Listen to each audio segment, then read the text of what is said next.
নমস্কার বন্ধুরা, সকলে নিশ্চিত ভালো আছেন, সুস্থ আছেন।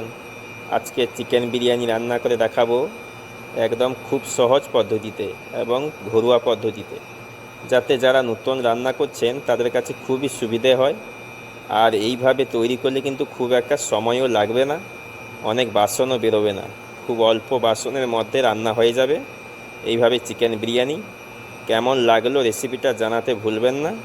ভালো লাগলে অবশ্যই একটা লাইক করবেন ও শেয়ার করবেন, এবং নতুন বন্ধু হলে সাবস্ক্রাইব করে নেবেন।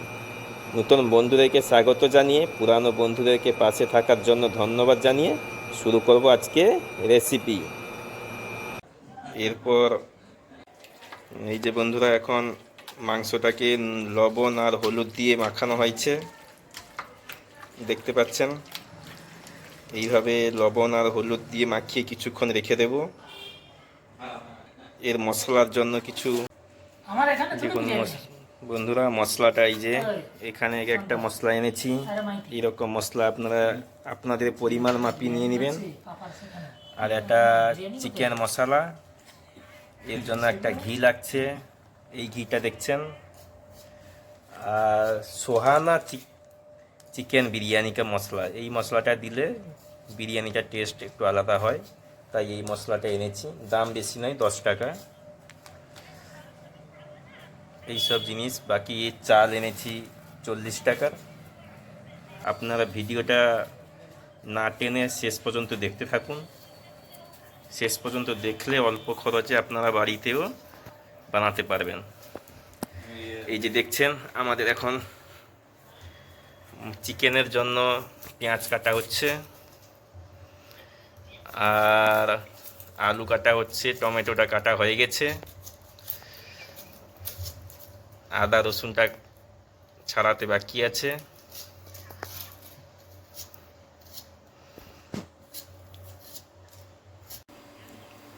বন্ধুরা, মশলাগুলো এবারে কাটা হয়ে গেছে। একটা মশলা দেখে নাও, এই পরিমাণে রসুন, এই পরিমাণ আদা, লঙ্কা, এখানে টমেটো, এটা ধনে পাতা, পেঁয়াজ পরিমাণ এইটা দেখুন। আলু, গোটা আলু রেখেছি, বিরিয়ানিতে গোটা আলু রেখেছি সেই জন্য দেখুন। আর এখানে চিকেনটা আছে। এবার মশলাগুলোকে বেটে নেব।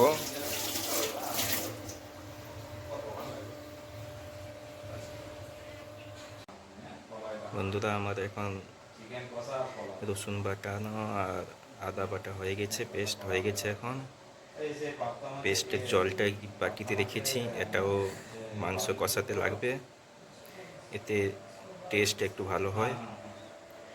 দেখতে পাচ্ছেন আমার হয়ে গেছে পেস্ট। এবার আমি বিরিয়ানির জন্য ব্যবস্থা করব। চালটা কড়াই এখন তেল দেওয়া হয়েছে, আলুটাকে ফ্রাই করব।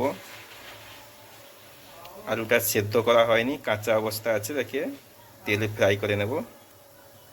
এই যে আলুটা দিচ্ছি, এবার আলুটা দিয়ে দিলাম, হালকা কিছুক্ষণ একে লাড়বো। বিরিয়ানির আলুটা ফ্রাই হয়ে গেছে, এখন আমি নামিয়ে নিলাম। এরপর চিকেনের জন্য মশলা করব। দেখুন বন্ধুরা, অল্প তেলেই বানাচ্ছি, বেশি তেল নেই।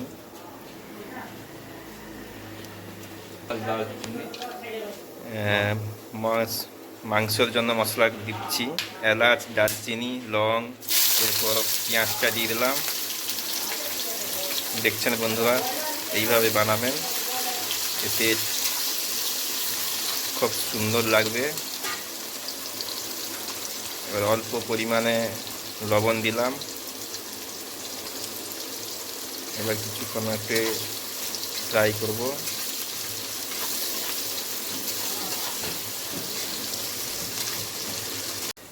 বিরিয়ানি চালের জন্য জল গরম হয়ে গেছে, এবার এই মশলাগুলো দিয়ে দিব। এই যে দেখছেন বন্ধুরা, একসঙ্গে মশলাগুলো দিয়ে দিলাম। এতে লং আছে, এলাচ আছে, দাল।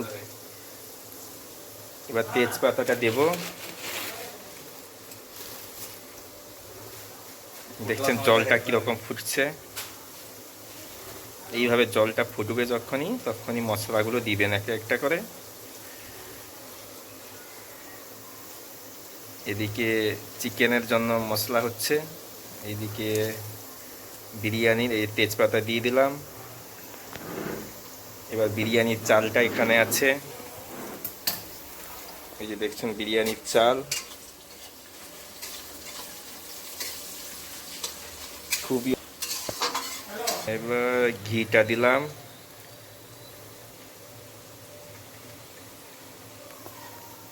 চালটা ধুয়ে দেবো। এবার চালটা দিব, এই যে চালটা দিয়ে দিলাম, ধুয়ে রাখা চাল দিয়ে দিলাম। এবার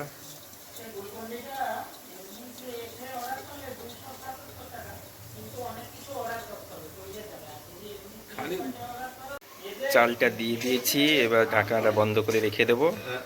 এটি দেবো পেঁয়াজটা। এবার পেঁয়াজটা দেখুন কিছুটা মরে গেছে। কালার চলে এসে তার সঙ্গে দিয়ে দেবো এখন রসুন বাটা, আদা বাটা,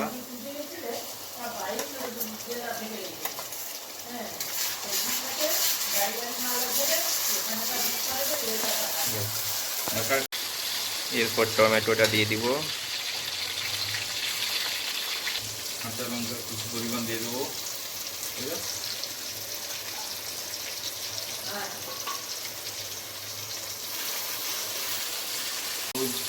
হলুদ গুঁড়ো আর কাশ্মীরি লঙ্কা গুঁড়ো। দেখুন বন্ধুরা কেমন কালারটা হয়েছে, মশলা পুরো সম্পূর্ণ হতে এসেছে। মশলাটা হয়ে গেছে, এবার আমি চিকেনটা ঢালবো। চিকেনটা দিয়ে দিলাম। এবার চিকেনের সঙ্গে মশলাটাকে ভালো করে মাখিয়ে কিছুক্ষণ একটা থালা চাপিয়ে রাখবো। বিরিয়ানি মশলা, গরম মশলা দিয়ে দিচ্ছি।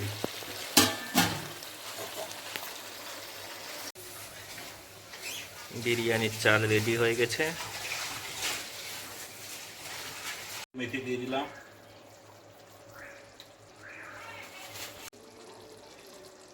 মাংস রেডি হয়ে গেছে এখন, এবার নামিয়ে দিব। হাঁড়িতে ঘিটা মাখানো হয়ে গেছে, দিয়ে দিব।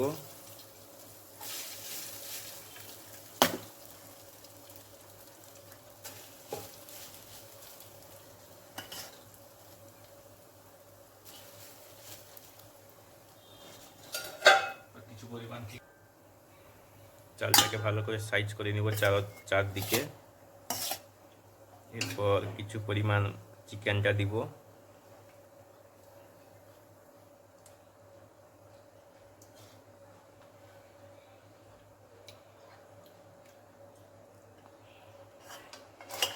চিকেন দেওয়া হয়ে গেছে, এবার আবার চালটা দিচ্ছি। কিছু পরিমাণ ধনে পাতা দিয়ে দিলাম।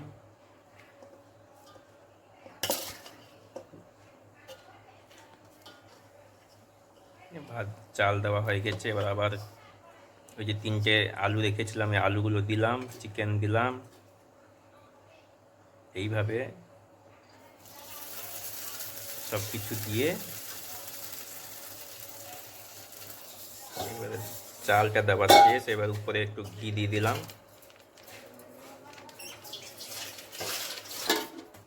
ঢাকনাটা দিয়ে রেখে দিলাম 15 মিনিটের জন্য। দেখছেন তাওয়ার উপরে রাখা হয়েছে যাতে নিচে না লেগে যায়। এইভাবে আপনারও তাওয়ার উপরে বসিয়ে রাখবেন।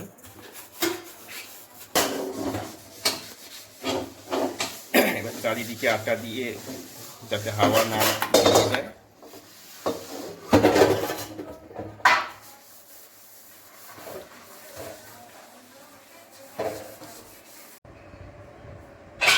প্রায় সম্পূর্ণ আমাদের হয়ে গেছে বিরিয়ানি।